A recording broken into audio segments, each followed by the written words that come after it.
Hello welcome. இன்றைக்கி எந்த படம் ரிவ்யூ பார்க்க போகிறோன்னா டியர். ஹீரோ ஜிவி பிரகாஷ் வந்துட்டு நியூஸ் ரீடராக இருப்பார். ஜிவி பிரகாஷ் வீட்டில் அவருக்கு பொண்ணு பார்க்க போவாங்க. பொண்ணு யாருன்னா ராஜேஷ். ஐஸ்வர்யா ராஜேஷ்க்கு ஒரு ப்ராப்ளம் இருக்கும், ஒரு ப்ராப்ளம் இருக்கும். ஆனால் அது சொல்லாமல் மறைச்சிடுவாங்க ஜிவி பிரகாஷ் கிட்ட. ஆனால் ஜிவி பிரகாஷ்க்கு சின்ன சவுண்டும் கேட்டால் அவர் ஏந்துக்குவார்.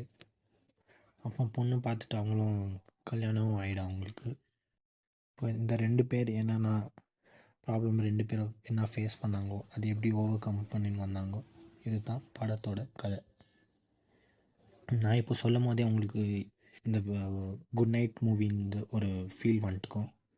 ஏன்னா இது சேம் ஸ்டோரியாக இருக்குமோ அப்படின்ட்டு எனக்கும் அதே ஃபீல் தான் கொடுத்துச்சு. ஃபஸ்ட் ஹாஃபே ஒரு மாதிரி போகும், செகண்ட் ஹாஃப் அதை விட வேறு மாதிரி போகும். ஏன் அப்படி சொல்கிறேன் பார்த்தீங்கன்னா, செகண்ட் ஹாஃப் பார்த்தீங்கன்னா கதையை மாறிடும். அது ஏன்னு தெரில. ஆனால் படத்தில் வந்துட்டு எல்லா கேரக்டரும் நல்லா பண்ணியிருக்காங்க. ஐஸ்வர்யா ராஜேஷ் வந்துட்டு அவங்க ரொம்ப நல்லா பண்ணியிருக்காங்க படத்தில்.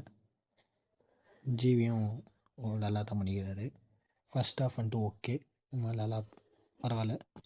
செகண்ட் ஹாஃப் ஏன் அப்படி பண்ணாங்க எனக்கும் தெரில.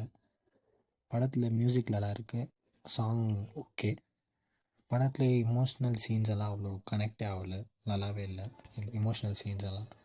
ஏன் அப்படி சொல்கிறேன்னா, ஜிவி பிரகாஷ் அவங்க அப்பா வந்துட்டு 30 வருஷம் முன்னாடியே விட்டு போயிட்டுருப்பார். ஏன்னா அவருக்கு கடன் தொல்லைலாம் இருந்துச்சுன்ட்டு விட்டு போயிடுவார். ஜிவி பிரகாஷும் அம்மா ஐஸ்வர்யா ராஜேஷும் 2 பேரை போய் அவரை கண்டுபிடிச்சின்னு கூட்டின்னு வராங்க வீட்டுக்கு. அந்த மாதிரி சில சீன்ஸ் எல்லாம் அவ்வளோ எமோஷ்னலாக ஒன்றும் இல்லை. ஓவரால் படம் எப்படி பார்த்தீங்கன்னா ஒரு ஆவரேஜான படம்.